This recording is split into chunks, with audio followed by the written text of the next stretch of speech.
കിണറ്റിൽ വീണ കാട്ടാനയെ കിണറ്റിൽ തന്നെ മണ്ണിട്ട് മൂടണമെന്നാണ് PV അൻവർ പറഞ്ഞത്. കേരളം തുറന്നിട്ട മൃഗശാലയായി മാറി. ജനവാസ മേഖലയിൽ വനംവകുപ്പ് ആനയെ മേയാൻ വിടുന്നു. കേരളത്തിലെ വനംവകുപ്പ് ഓഫീസുകൾ പ്രവർത്തിക്കാൻ ജനങ്ങൾ അനുവദിക്കരുതെന്നും PV അൻവർ പറഞ്ഞു.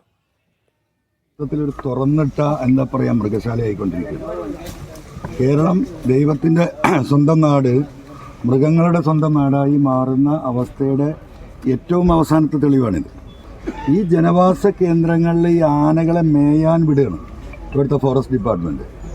ആളുകളെ ചവിട്ടിക്കൊന്നാൽ അപ്പം കൊടുക്കാൻ വേണ്ടി കേന്ദ്ര ഗവൺമെൻറ് നൽകിയ 5 ലക്ഷം ഉണ്ട്. അതിന് ചെക്ക് എഴുതി വെച്ചിരിക്കുകയാണ്. ഇനിയിപ്പോൾ എന്താ ചെയ്യുക? ഉദ്യോഗസ്ഥന്മാരൊക്കെ എത്തി എല്ലാ ട്രൗസർ ഇട്ട ഓഫീസർമാരും ട്രൗസർ ഇടാത്ത ഓഫീസർമാരും ഇവിടെ വന്ന് നിൽക്കുകയാണ്. ഇനിയിപ്പോൾ അത് ഒരു JCB കൊണ്ടും ഇത് കീറും, ആനയെ കയറ്റിവിടും. ആ രീതിയിൽ ഇനി ഈ പ്രദേശത്ത് ഇത് കയറ്റിവിടാൻ അനുവദിക്കില്ല.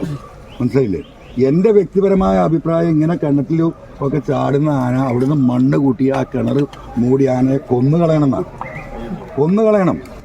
വിദേശ രാജ്യങ്ങളിലൊക്കെ ചെയ്യുന്നത് പോലെ വെടിവെച്ച് കൊല്ലേണ്ടവനെ വെടിവെച്ച് കൊല്ലണം. മനുഷ്യർക്ക് ഇവിടെ ജീവിക്കണ്ടേ? ദൃശ്യ പുതിയടുത്ത് ചേരുന്നുണ്ട്. ദൃശ്യ, എന്താണ് വനംവകുപ്പ് വിഷയത്തിൽ ഇനി ചെയ്യാൻ ഉദ്ദേശിക്കുന്ന പ്ലാൻ? ഒപ്പം നാട്ടുകാരുടെ പ്രതിഷേധം ഉയർന്നുകൊണ്ടിരിക്കുന്നു. അതിനിടയിലാണ് PV അൻവർ അവിടെ വന്ന് പ്രതികരിക്കുകയും ചെയ്തത്. എന്താണ് സംഭവിക്കുന്നത്? ധന്യ, നിലവിൽ കിണറ്റിൽ വീണ കാട്ടാനെ മയക്കോട് വയ്ക്കാൻ തന്നെയാണ് തീരുമാനമായിരിക്കുന്നത്. അതിനുള്ള അനുമതി നേടി DFO ചീഫ് വൈൽഡ് വാർഡന് കത്തയച്ചിട്ടുണ്ട്. ഇത് മാത്രമല്ല, ആനയുടെ ആരോഗ്യസ്ഥിതിയും കൂടി പരിശോധിക്കേണ്ടതുണ്ട്. അതിനാൽ വയനാട്ടിൽ നിന്നുള്ള വിദഗ്ധ സംഘം കൂരങ്കലിലേക്ക് എത്തും. ആനയുടെ ആരോഗ്യസ്ഥിതി പരിശോധിച്ചായിരിക്കും പിന്നീടുള്ള നടപടികളെ കുറിച്ച് ആലോചിക്കുക. കാരണം എന്താണെന്ന് വെച്ചാൽ, ആനയെ മയക്കോട് വെച്ച് അത് എങ്ങനെ പ്രതികരിക്കുമെന്നുള്ളത് കൂടി നോക്കണം.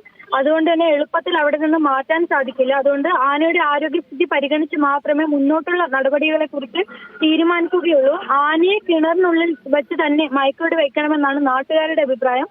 പുറത്തു കൊണ്ടുവന്ന് മയക്കുവെടിക്കാനാണ് തീരുമാനമെങ്കിൽ അതിനെ ശക്തമായി എതിർക്കുമെന്നാണ് അവരുടെ ഭാഗത്തു നിന്നുള്ള മറുപടി. എന്നാൽ ജനങ്ങളുടെ വികാരം, നാട്ടുകാരുടെ വികാരം പരിഗണിച്ച് മാത്രമേ അടുത്ത ശ്രമം ഉണ്ടാവും. ആനയുടെ അടുത്ത നീക്കങ്ങൾ ഉണ്ടാകുമെന്നാണ് DFO നമ്മളെ അറിയിച്ചിരിക്കുന്നത്.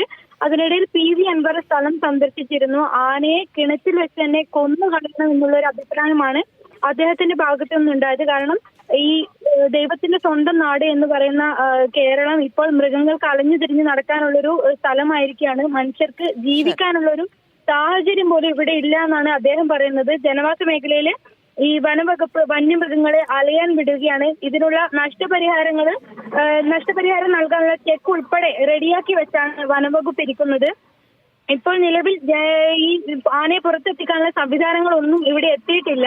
ഇനി JCB കൊണ്ടുവന്നാൽ തന്നെ നാട്ടുകാരുടെ ഭാഗത്ത് നിന്ന് വലിയ പ്രതിഷേധമുണ്ടാവും. ഒരു സ്വകാര്യ വ്യക്തിയുടെ സ്ഥലത്തിലൂടെ വേണം ഈ ഒരു ആന വീണിരിക്കുന്ന കിണറ്റിലേക്ക് എത്താൻ. ആ സ്വകാര്യ വ്യക്തിക്ക് സംഭവിക്കുന്ന എല്ലാ നഷ്ടങ്ങൾക്കും അതിനുള്ള തുക നൽകിയാൽ മാത്രമേ ഈ JCB ആ ഒരു പറമ്പിലേക്ക് കയറ്റിവിടാൻ സമ്മതിക്കുകയുള്ളൂ എന്നാണ് ഈ ജനങ്ങളുടെ ഭാഗത്തു നിന്നുള്ള പൊതുവായ പ്രതികരണം തന്നെയാണ്. ശരി ദൃശ്യ.